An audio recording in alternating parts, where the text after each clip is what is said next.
Salut, c'est Cyril de Web de Fou, j'espère que tu vas bien. Aujourd'hui, on se retrouve pour un nouveau podcast pour voir ensemble s'il faut obligatoirement fidéliser ses clients pour réussir et gagner beaucoup d'argent. Je vais te répondre à ça et je vais te répondre avec des éléments que tu penses probablement pas. Je te réponds juste après. Avant ça, tu connais le truc, tu cliques sur le bouton s'abonner, tu vas dans la description, il y a un lien, tu cliques dessus, tu mets ton email. Et ça enregistre les emails chez moi, et donc tous les matins, tu vas recevoir un podcast avec des informations à forte valeur ajoutée. Et ces informations, elles vont changer ta vie et ton business, crois-moi. Ok ? Allez, on y va. On va commencer par le départ, un truc que tu connais, que j'ai déjà dit et qui est très connu en marketing. On va prendre l'exemple de restaurant à touristes. Alors, faut-il obligatoirement fidéliser pour réussir ?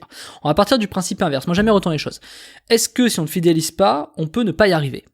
C'est bon ? T'as le truc ? Si on ne fidélise pas, est-ce qu'on peut ne pas y arriver ?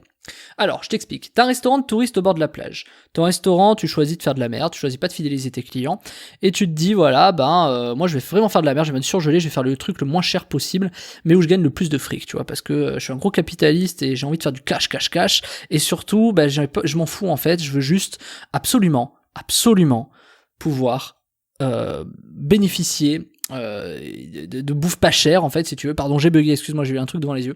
Je veux pouvoir bénéficier de bouffe pas chère et pouvoir faire beaucoup de marge dessus. Donc qu'est-ce qui se passe ? Eh ben, ta bouffe est pas chère, donc elle est pas forcément bonne, donc tu fais de la merde, donc tu t'en fous, donc t'es encore plus énervé, donc tu vas acheter moins cher, et donc, juste les clients vont pas revenir. Mais par contre, vu que t'es bien placé, que t'es un restaurant à touristes, vu qu'il y a des touristes qui viennent tous les ans, tout le temps, au bout d'un moment, en fait, juste ton restaurant est tout le temps blindé. C'est pour ça que tu te retrouves avec des restaurants qui sont pourris, qui sont tout le temps blindés. Voilà, donc là, est-ce que t'as vraiment besoin de fidéliser pour réussir ? Dans un cas comme ça, non. Je vais t'expliquer après la différence. Dans l'autre cas, c'est que t'es un peu plus en recul à un endroit, un peu pas dans un endroit touristique, mais ton resto est tout aussi blindé. Juste, par contre, tes clients, ce sont que des clients réguliers. Et bizarrement, les deux font le même chiffre d'affaires, tu vois, les deux types de restaurants. Donc c'est quoi l'arnaque ? C'est quoi la différence ? C'est quoi le truc ? Je vais t'expliquer. Pour ça, pour le comprendre, faut avoir été commercial. En fait, quand t'es commercial, je sais pas si t'as commencé, on te demande en général de commencer de zéro et de faire de la prospection. Bon, en vérité, c'est du bullshit parce qu'ils savent que tu vas pas rester, ils vont te piquer tous tes clients. Mais on te demande de faire ça. T'arrives rarement avec un portefeuille de clients déjà établi. Alors à part si t'es dans une boîte, machin, enfin ça arrive, c'est pas le problème, mais voilà. Donc en fait, ça revient à dire quoi ? Ça revient à dire quand tu pars de zéro, que tu dois construire toute une clientèle, au début t'as rien. Alors que quand t'as une clientèle de fidèles, tu peux te reposer un peu dessus, tu vois. Tu peux vraiment créer des liens et reposer faire des choses particulières avec, quoi. Donc la différence fondamentale, elle est dans l'énergie et le temps que tu consacres aux choses. Par exemple, quelqu'un qui soigne ses clients va se concentrer davantage sur, par exemple, le produit ou l'expérience ou par exemple le suivi, etc. Mais pas forcément sur la prospection. Ce qui est du coup une faiblesse. Et puis, t'as celui qui se concentre à fond sur la prospection, c'est-à-dire le restaurant à touristes qui s'en fout de la qualité de ses produits, de tout ça, lui il veut juste du fric et il s'en fout du reste, parce qu'il sait qu'il y a des clients. Donc il doit mettre le paquet au mois d'été, et ça va être des mois de ouf, mais il va falloir le faire, quoi. Et donc du coup, c'est exactement la même chose dans tous les types de business. Et tu vas voir, je t'explique ça en 10 secondes qui vont suivre. C'est qu'en fait, ça dépend où tu mets l'effort. Soit tu mets l'effort sur la prospection. En dropshipping, ça donne quoi ? En dropshipping, c'est ouais, j'ai un produit winner. Ah non, c'est de la merde, il marche plus. Donc j'arrête parce que c'est moins rentable. Par contre, je vais aller en chercher un autre. Et donc t'es toujours continuellement en train de chercher des nouveaux produits en dropshipping, donc des produits winner. Et voilà, et je teste et ça s'arrête jamais en fait. Je teste. En fait, il y a pas de fin, tu vois. C'est comme le restaurant à touristes. C'est pas grave, je m'en fous. Nouveau client. Ça s'arrête jamais. Donc c'est complètement frénétique. Et en fait, c'est fait un peu sans être réfléchi. Alors c'est juste fait pour le fric en fait, mais il y a pas vraiment de réflexion derrière ça. Et puis t'as ceux qui disent, tiens, moi j'ai trouvé un produit winner, ça marche bien, mais vu que tout le monde ne cherche que des autres produits winner, à un moment donné, ce produit, je vais continuer à bien le vendre vu que tout le monde se barre, parce que plus personne le vend, tu vois. Donc du coup, c'est toujours assez rigolo, tu vois, c'est un peu comme la loi de la bourse, de l'économie, tout ça. C'est qu'en fait, on croit à tort qu'il y a certaines choses qu'on doit faire et de l'énergie à certains endroits qu'on doit mettre qui nous correspondent, mais en fait pas du tout. Je m'explique. Là, je suis parti un peu en vrille, je t'explique pourquoi. Écoute bien. T'es prêt ? Quand tu as un business, si tu mets l'effort sur la prospection, tu ne peux pas le mettre sur le produit. Quand tu as un business et que tu mets l'effort sur le produit, tu peux pas le mettre sur la prospection. Dans les deux cas, ça se délègue. Sauf que, qu'est-ce qu'il vaut mieux déléguer ? Ta prospection ou ton produit ? Donc là, normalement, tu comprends où je veux en venir. C'est que il faut obligatoirement te concentrer là où les clients vont acheter pour tout ce qui va suivre. Parce que travailler ses clients, c'est réussir à créer une confiance, une relation, quelque chose qui va permettre de faire en sorte qu'ils vont revenir et racheter. Alors que se concentrer sur la prospection, le problème c'est que, alors tu vas peut-être gagner des compétences dans de la publicité, des machins ou quoi, mais à un moment donné, tu vas être obligé de dire, imagine si les deux se couplaient en fait. C'est-à-dire si tu avais un mec qui était très bon en prospection et un mec qui est très bon sur son produit, ça fait des explosions, tu vois. Enfin, c'est en termes positifs, hein, les résultats ils explosent et c'est bon. Donc en fait, le problème c'est qu'on se concentre pas aux bons endroits. Et donc mettre tout un effort sur une prospection, c'est pas forcément une bonne idée. Je te dis pas de ne pas faire de prospection, on est d'accord. Je te parle juste des 20-80. Tu peux mettre 20% d'effort sur ta prospection et 80% d'effort sur ton fichier client. C'est exactement ce que font les commerciaux. Tu peux également mettre 80% sur ta prospection et 20% sur ton suivi client, mais donc ton 80% de prospection, tu pourras jamais en fait le changer. Tu seras toujours obligé d'avoir des nouveaux clients. Alors du coup, c'est quand même compliqué de te dire, du coup, est-ce qu'on est vraiment obligé de fidéliser pour réussir? Est-ce que c'est vraiment, comment est-ce qu'on peut faire ça? T'as des méthodes qui sont très simples, tu vois. Donc évidemment que, par exemple, fidéliser, ça ne conditionne pas la réussite, tu vois, mais ça permet de créer des achats récurrents. Tu peux passer vraiment ta vie à chercher des produits ou à développer ton aspect prospection, ou juste mettre ton énergie à d'autres endroits. Et l'avantage, et je te donne en mille, moi, mon avis, l'avantage, c'est que quand tu mets toute ton énergie sur la fidélisation client, ce qui se passe, c'est qu'en vérité, c'est beaucoup moins compliqué de mettre de l'énergie sur la fidélisation client que sur la prospection. C'est beaucoup moins chronophage, c'est beaucoup plus pertinent, et en plus t'as tout de suite plus de satisfaction que de la prospection. T'as les râleurs, les machins, les trucs, tu vois, que les clients ils sont contents. Donc du coup, ces clients-là, mettre l'effort c'est facile, ça demande pas grand chose, ils sont déjà convaincus, tout est plus cool, t'es plus serein, t'es plus zen, t'es plus content de le faire, tu sais que ça va marcher, tu sais que dès que tu fais un truc tu peux sortir. Tu vois, moi, tu vois, c'est un truc bête. Moi demain, je sais si je fais une promo juste sur mes clients, je sais très bien que j'ai des trucs qui partent à petits pains, tu vois. Mais je fais pas de promo, mais je sais que si je le fais, demain ça s'envole, tu vois. Donc en fait, ça marche vraiment, tu vois ce que je veux te dire. Que si je fais une promo sur de la prospection, non, l'effort, je vais pas devoir le mettre sur la promo, tu vois. L'effort, je vais devoir le mettre où? Sur de la pub, du machin, un discours, faire un truc joli, aller voir des prestataires. Oh là là, tu vois le délire? Donc en fait, tu vois, je peux pas te donner meilleur exemple, c'est vraiment valable partout. Partout. Donc, en fait, c'est à toi de te dire, évidemment que t'as pas besoin de fidéliser pour réussir. La question, c'est plus de dire, jusqu'à quand t'as encore l'énergie? Jusqu'à quand tu vas encore réussir à faire de la prospection? Jusqu'à quand tu vas en avoir marre? Parce qu'il arrive un moment dans la vie d'un entrepreneur où tôt ou tard, il en a marre de faire toujours la même chose. Alors tu peux déléguer ton restaurant à touristes, tu peux dire tiens tu fous un directeur dedans. Sauf que il faut vraiment avoir fait beaucoup de marge pour réussir à faire ça. Parce que sinon, t'es un peu bloqué. Et donc, ce qui conditionne vraiment la réussite, c'est savoir bien fidéliser les clients. En emailing, ça donne quoi?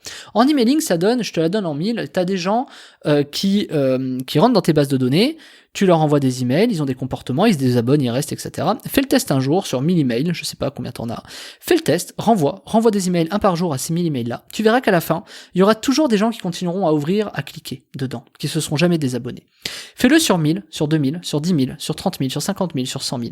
Et tu te rendras compte qu'en fait, t'as des gens qui restent. Moi, j'ai des gens qui achètent chez moi depuis 10 ans, un peu moins, 2011, allez, on va dire 10 ans, tu me permets. J'ai des gens qui achètent chez moi depuis 10 ans, et ils savent pourquoi ils achètent. Je leur envoie 2-3 mails par jour, tu vois. Mais ils continuent, tous les ans, ils achètent. Alors, ils peuvent acheter cher, pas beaucoup, etc., mais ils achètent. J'ai une liste d'acheteurs. Et donc, du coup, cette liste d'acheteurs, forcément, quand tu l'as, la prospection, tu vois, elle est cool. Est-ce que pour autant, il faut ne pas faire de prospection? Non, parce qu'à un moment donné, les gens, excuse-moi, je touche du bois, mais ils meurent, ils s'en vont, ils ont d'autres centres d'intérêt. Enfin, ce que je veux dire, c'est que rien n'est fixe et les gens bougent. Donc il faut que toi aussi, tu ramènes des nouvelles personnes. Sauf que ramener de nouvelles personnes quand t'as 80% de ton business qui est fait avec des clients actuels et que t'as 20% qui est fait avec la prospection, forcément, la prospection à côté, c'est facile. Donc, ce qu'il faut, c'est toujours la même chose. Est-ce que tu as moins de clients qui achètent ce mois-ci que de nouveaux clients qui ont acheté? Et en fonction de ça, tu es capable de déterminer si c'est pertinent ou non. Donc, en fait, c'est comme ça que tu progresses. Si tu as 10 clients qui rachètent et que t'en as 5 qui rentrent, ça veut dire que donc, imaginons, t'as eu que 10 clients qui sont rentrés, mais 5 qui sont arrivés, donc, t'as plus de gens qui ont racheté que d'autres. Maintenant, si t'as 20 nouveaux clients et que 2 qui ont racheté, c'est que t'es plutôt dans un style restaurant à touristes, ou alors que tu te lances, parce qu'une phase de lancement, c'est normal, tu vois, il faut le temps, ou alors, c'est tout simplement que, t'as juste peut-être pas réussi à proposer les produits qu'il fallait, tu vois.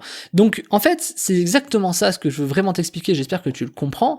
Le vrai sujet de ce titre que je t'aime aujourd'hui, faut-il obligatoirement fidéliser pour réussir? Non. Mais, par contre, il faut obligatoirement faire ça si tu veux gagner du temps pour aller faire autre chose, que ce soit un nouveau business, un machin, etc. Donc évidemment, va falloir toujours faire un petit pas en arrière pour en faire deux en avant, mécaniquement. Donc maintenant, c'est à toi d'imaginer ce que tu peux faire. Est-ce que tu dois proposer des produits additionnel, complémentaire, supplémentaire, supplétif, je sais plus comment on dit, etc. Je te laisse te réfléchir à ça. Est-ce que tu dois vraiment te concentrer sur la fidélisation? Pour moi, c'est un grand oui. Moi, je fais ça, je te le dis, moi j'ai des clients depuis plus de 11 ans, moi c'est ce qui me fait mon beurre aujourd'hui. Mais pour autant, je ne néglige pas le fait qu'il y ait des nouveaux clients et des nouvelles choses que je dois faire, tu vois. Moi, je vis très bien de l'affiliation et de plein de choses, mais ça m'a pas empêché de faire un podcast. Est-ce qu'un podcast comme ça où je fais de l'argent, c'est fait pour fidéliser? Est-ce que c'est fait pour, tu vois, moi je me pose pas ces questions. Si je devais demain me lancer sur le web, je ferais pas forcément un podcast. Enfin, peut-être que oui, mais en tout cas, je ferais plusieurs choses en même temps, dont le podcast. Et donc, du coup, pourquoi je t'explique ça et qu'est-ce que je veux te dire dans cet exemple que je suis en train de te donner, c'est que la clé au bout du bout, c'est de toute façon réussir à avoir des clients qui rachètent des choses chez toi, que tu fasses de l'affiliation. Si tu as un site, c'est des gens qui reviennent sur ton site. Et ça, le porno l'a très très bien compris. Par exemple, quand tu mets un site qui, tu vois, il y a une phrase qui dit « Je retiens plus facilement le nom des actrices porno que les noms de mes profs ». C'est vrai, bien sûr. Je retiens plus facilement le nom des sites porno que je sais pas, que les paroles d'une chanson, enfin ouais, non, peut-être pas les paroles d'une chanson, mais que ce que dit ma femme, tu vois. Bien sûr que c'est vrai, et c'est ça que je vais t'expliquer. C'est parce que du coup, ce qui est conditionné, c'est l'émotion que t'as générée. Pourquoi par exemple, je sais pas, si tu vas sur un site de porno, pourquoi par exemple t'es conditionné à aller sur ce site-là et pas un autre? C'est très intéressant à étudier. Pourquoi celui-là? Pourtant, parce que j'ai envie de te dire, le contenu porno, il y en a partout sur tous les sites. Pourquoi tu vas là?